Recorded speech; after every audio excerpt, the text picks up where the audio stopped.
Elsie Knocker and Mari Chisholm. Let's look at Mari to start with. She was 18 years old and just left school at the beginning of the war. She was born in 1896 at Datchet near Windsor. She was a daughter of a wealthy Scottish family, and her father had been in the military for quite a while and then in business, and in fact went on to own plantations in the Caribbean. She had an elder brother, 2 years older than her, who was extraordinarily mechanical and very interested in engines and motors and so forth. They were well off, upper middle class, so there was no expectation on her being other than finding the suitable husband to marry and become the suitable wife. Unfortunately, she was a tomboy.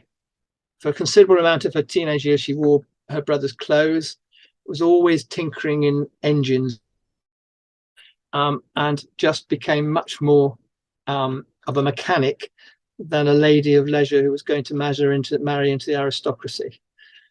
She used to take her brother's motorcycle to bits and put it together again, and became quite expert at it. And then in 1913, encouraged by her father, but with absolute major objections from her mother, she acquired a Douglas drop handle racing motorbike. These machines, of course, were terrifically unreliable, and she was an expert mechanic at it. Elsie Knocker, the other lady that we're going to talk about, was orphaned at the age of 6. She was a daughter of an Exeter doctor. She was the fourth of 5 children, Lewis Shapter. Her mother died when she was very young, and her father died 4 years later, both of them having died of tuberculosis. And the family was split up. Some of her younger brothers and sisters went to stay with uncles and aunts in the north of England. But she, for some reason, was put up for adoption and was adopted by the classics master at Marlborough College and their wife. Interestingly, they wanted a boy, but somehow they ended up with Elsie. She had, therefore, quite a privileged education, although she says she didn't enjoy it. And at the age of 22, in 1906, she married a Leslie Knocker, who was an accountant, 10 years older than her, an accountant in the banking and finances business. And they moved to Singapore for forwarding his career. Very soon after she got to Singapore, she became pregnant, and they had a really difficult time, a very bad pregnancy. And she came back to England to have him. Her husband was a philanderer. He beat her, and he was generally very unpleasant to it. He abused her terribly. So extraordinarily for that time, she divorced in 1911. She therefore came back to England, and her son was looked after by her adoptive parents. Start with, she spent a little bit of time training horses in Exeter. Absolutely daredevil in many ways. She managed to get herself on a plane ride with one of the guys in those days that used to do aerobatics in one of the very early planes.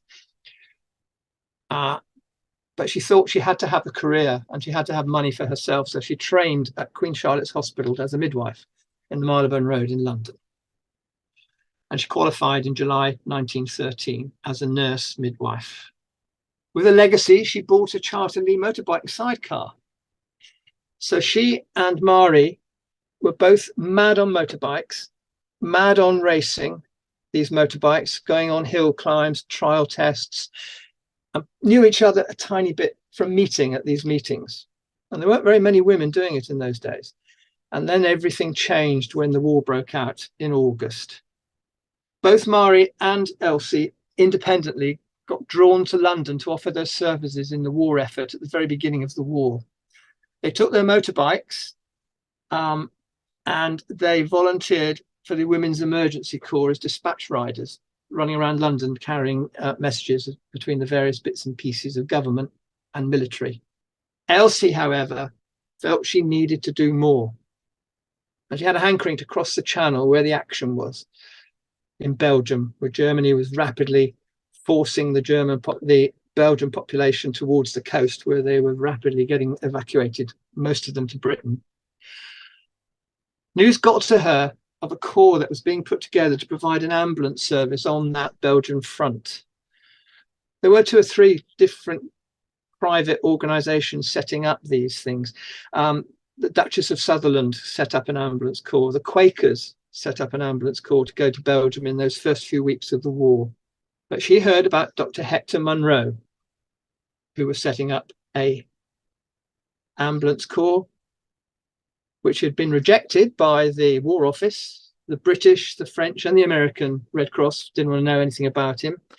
But the Belgian Red Cross accepted his offer to serve in Belgium. And after that happened, the Red Cross did let him have a couple of ambulances. He self-funded his ambulance corps, which comprised of 3 doctors, a couple of London bus drivers to drive the ambulances, a vicar and his brother, 3 stretcher bearers, a rather well-to-do American lady called Helen Gleason, whose husband was an American war correspondent already in Belgium.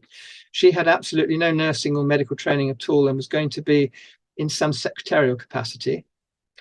Lady Dorothy Fielding, who had considerable Red Cross experience and was 22 years old. A novelist called May Sinclair, who we still don't really understand what her role was. And Mari, with no training at all, apart from being an excellent mechanic, could look after the engines and motors. And Elsie Knocker, who was a nurse and midwife.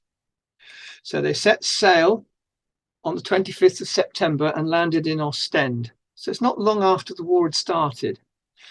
They described difficulties when they got to Ostend. They had to acquire permits to get permission to go forward to where the front line was.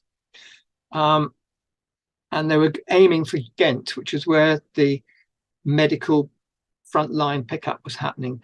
The Belgian army were not particularly well organised with their medical services. Our expeditionary force was further south with its organised medical things.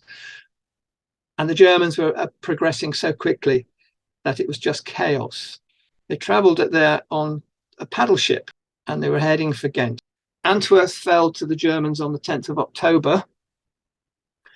And the Germans then were pushing forward at an extraordinary rate. And it was decided that the private medical teams had to be pulled back to Dixmude and then to Ferns. Now, Ferns is called Vern on modern maps, but it was Ferns in the 1914. But they soon became battle hardened. That's not bad for a first time, is it? And bearing Mari is only 18. They had many hairy moments, and the battle was moving fast from place to place. And at Melee, they actually had to hide as Germans and Belgian troops moved down the main road, fighting each other with bayonets. When they eventually got them out of the front line, back to Ghent and then to the other places that they were at, we had quite a lot of buses that used to carry the casualties back. This isn't actually part of their group, but quite a few London buses were commandeered and taken over to Belgium, apparently. Perhaps the most remarkable feature of the whole episode was the coolness of Mari, a girl of 18 who had little experience to prepare her, no medical training. She'd been under fire for the whole afternoon and through this awful turmoil. And she also wrote in her diary, "It was most interesting. The shrapnel was screaming overhead the whole time. A most fascinating sound."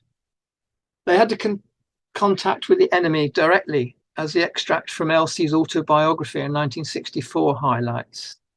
There were, of course, through all this massive surge of refugees going towards the coast, the rapidly advancing Germans and the retreating Belgian army fighting a magnificent rearguard action to try and slow the advance down. Obviously, the Germans' objective was to capture the Channel ports, which would have cut supplies to the Allied armies and provided a stepping stone for the invasion of England. The decision was made to withdraw to a fortified line along the River Ypres. I'm going to apologise about my pronunciations of Belgian words, by the way. With the fall of Ostend to the Germans, it was critical to keep the ports of Newport and Dunkirk in Allied hands. Dixmude was under siege and on the brink of falling to the Germans. So on the 21st of October, the Munro Ambulance Corps regrouped back at Ferns, where a main hospital had been set up hurriedly in a boys' college, which was struggling to cope.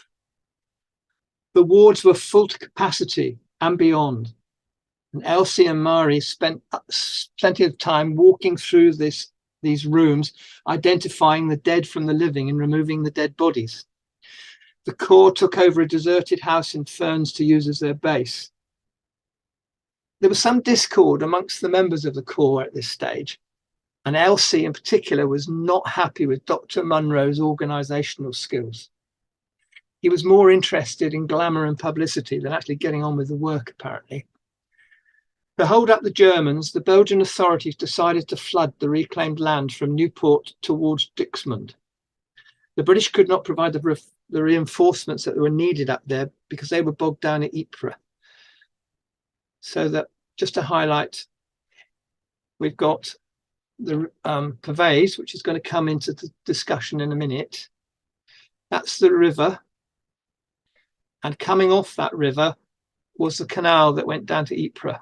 And Ypres was about 12 miles south of where we're discussing at the moment, but in the hands of the Belgians, the Belgian sector. So these are the floods that happened. They flooded, opened all the sluice gates on the 29th of October. The Germans had already captured Dixmude and but they were forced back to behind this lake of water, which was 8 miles long and 5 miles wide, waist deep, and impossible for any significant number of troops or animals to cross on foot. And that's what stopped the Germans and stopped them getting to those ports. The Belgian trenches, which by and large were above ground rather than in the ground, because of course it was flooded, they built them on embankments, looked out over a vast lake of water. The key location for the rest of our story for Elsie and Marie is the town of Pervyse, which is right on the edge of the inundation, the northern inundation. And the red dotted line is the trench line, as the armies now became entrenched in that first year of the war. In June 1976, Marie, who was then in her 80s, was interviewed by somebody from the Imperial War Museum because they were making audio records of the First World War and they were interviewing lots of different people. She described in an interview of over an hour her experiences. It tells us how the cellar house at Pervyse started, but she starts by describing a horrific bayonet charge that she witnessed. Elsie was getting more and more disillusioned with the ambulance corps. She felt, as Marie was saying in that clip, that shock was killing more soldiers than the wounds. And she introduced what we now call the golden hour. Treat them, stabilize them, get them better, then move them, which is interesting all those years ago. She wanted to do things differently. She had a battle with both the military services because by now there was an agreement amongst all the Allied forces that no women should be within so many miles of the front line. When they have formalized that at a council in Paris towards Christmas, the document actually says no women on the front line except for Elsie Knocker and Marie Chisholm. It's in writing in the document, apparently, which I think is incredible.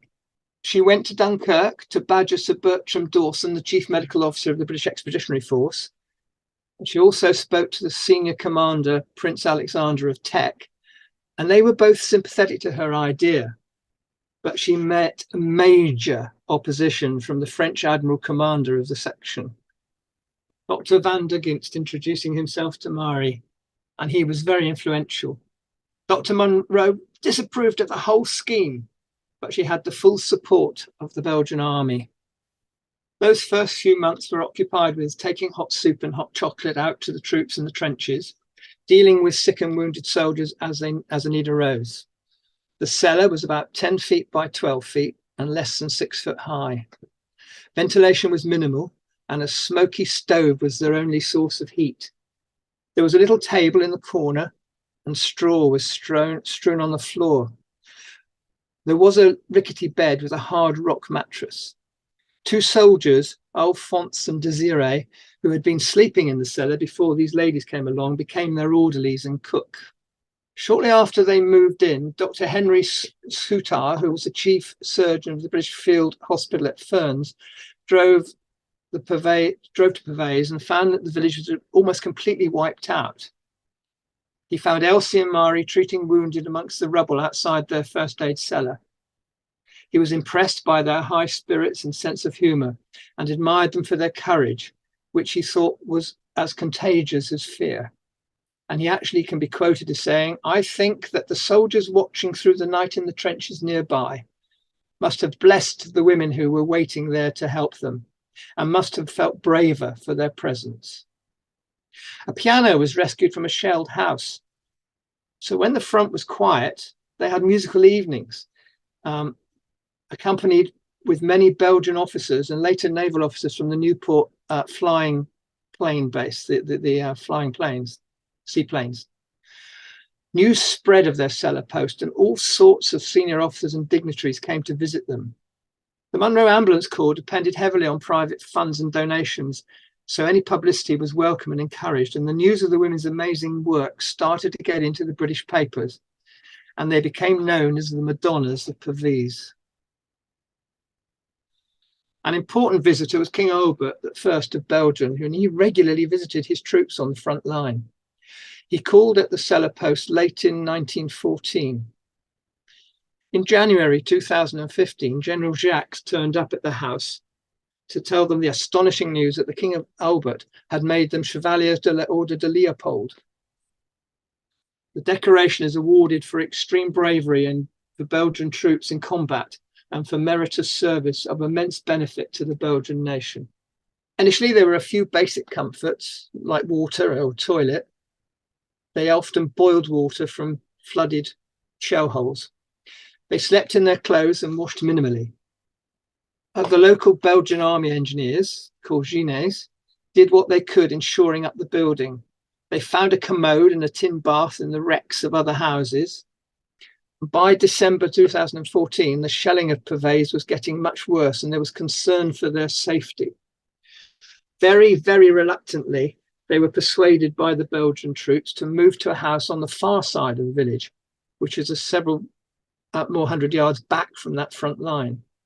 It had been occupied by the Belgian engineering officers. They slept there, but they still went up to the cellar each day, and they treated casualties and took the badly injured but stabilized soldiers by ambulance to Ferns. The journey was frequently undertaken under fire and shelling, and in fact, on some of the road, there was posts up with canvas hanging down to hide the road from the Germans. On 21st of January 1915, shortly after they had moved the last of their equipment and personal effects to the second building, the cellar house, and that building was destroyed by a direct shell hit. The loss of the second post meant that for a short while, Elsie and Mari had to leave Pervyse. They took a short trip back to England to see family and to raise funds for their work, because they were only getting minimal supplies from the Belgian army. They were having to self-fund their equipment and so forth. They were desperately keen to return to Belgium, and with the help of a Harrods representative, Mr. Costa, who was engaged in hospital construction at Le Pen. So they constructed a prefabricated building. It was a hut, a bit like a Canadian log hut, a log cabin that was set further back from the front line, and also at that time from the shells. The hut had two fair-sized rooms, one for casualties and one for living in. There were two tiny cubicles, and one for the orderly and one for stores. And a motorized military kitchen was drawn up against the door to do the cooking. 3 days after it became operational, big shells started to rain down around the hut, and they had to be dismantled and moved further back to Steinkirk. And this is the hut that was created at Steinkirk. Comfortable though the hut was, it was a significant distance from the front line and required a lot of ambulance transfers, which defeated Elsie's original ethos of treating casualties and stabilizing them before moving them. The troops were making it very clear that they missed the two ladies on the front line in the trenches. So Elsie started to look for somewhere in the village where the first aid post could be re-established. She found an empty house, which, though badly battered, could perhaps be patched up. She talked it over with headquarters and got permission to come back. The four inside walls were standing, but the roof and inside walls had gone. The invaluable Mr. Costa from Harrods replaced the inside walls. The Belgian engineers were persuaded to fix iron rafters across the roof. And although they had to do this in the night time, they managed to complete the work. Elsie and Marie used to drive up at night to pile sandbags against the walls and the roof. And they persuaded various naval officers from the seaplane base at Newport to help them as well.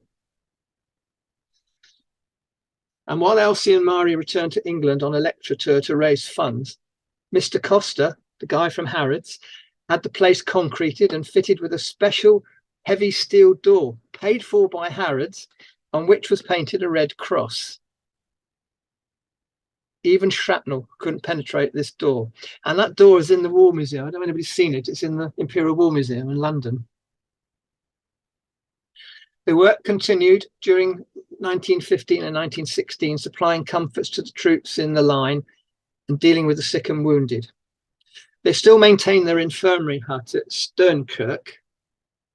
Activity on that part of the line ebbed and flowed.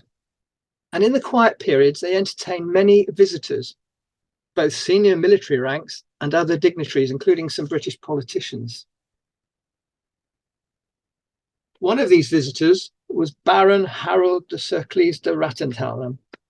He came from an ancient aristocratic Roman Catholic Belgian family, and he was one of the Belgian pilots. He had an air of recklessness and gaiety, which I suspect appealed to Elsie. They fell in love and they were married in the Royal Chapel at Le Pan with much pomp and ceremony. There's an interesting story here because Elsie was divorced and her husband was still alive. And indeed, she had a son back in England. I'm not quite sure how that was twigged. She converted to Catholicism before the marriage, and to start with, things seemed to go well. But after a while, they saw very little of each other. And the deception, when it was discovered that she'd passed herself off as a widow and not a divorcee, we think possibly caused some friction with the family of the Baron. And they rarely saw each other, and they never saw each other at all after the war. But she hung on to the Baroness title. A little bit of sort of murk in the background of this story.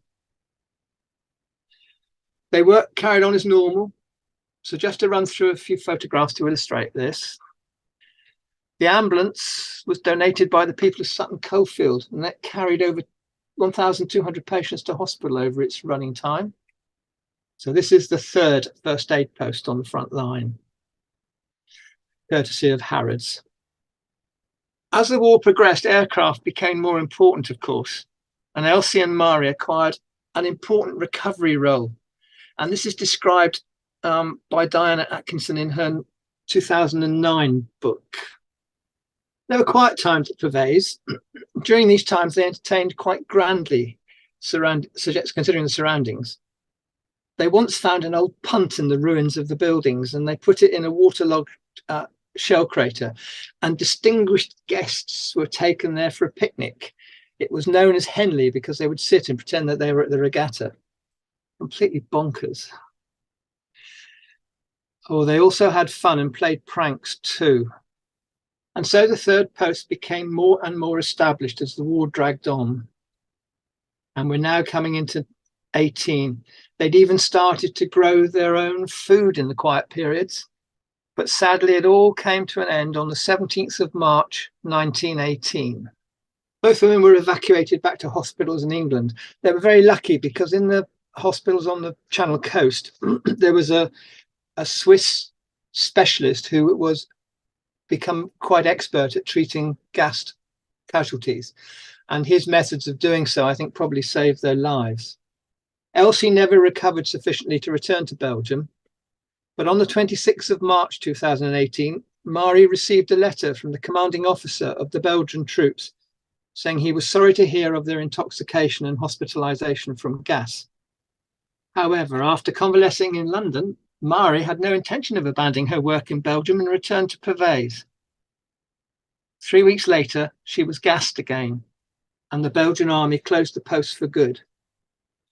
Both ladies were invited to join the newly formed Women's Royal Air Force, which they did. After they were demobilized from the RAFs at the end of the war, as far as anybody can tell, they never saw each other again. And so those two brave women, who were so well known in the First World War and were regularly written about in the newspapers, slipped into oblivion until Diana Atkins, who wrote the book Elsie and Murray Go to War in 2010, with the help of a Scottish newspaper, raised funds to create this statue of them. She raised enough funds to erect this statue in time for the 100-year celebrations at the Aryan Hotel in Ypres. And it was unveiled in November 2014. And what I really like about it is the statue of the little dog who was killed in that first gas attack.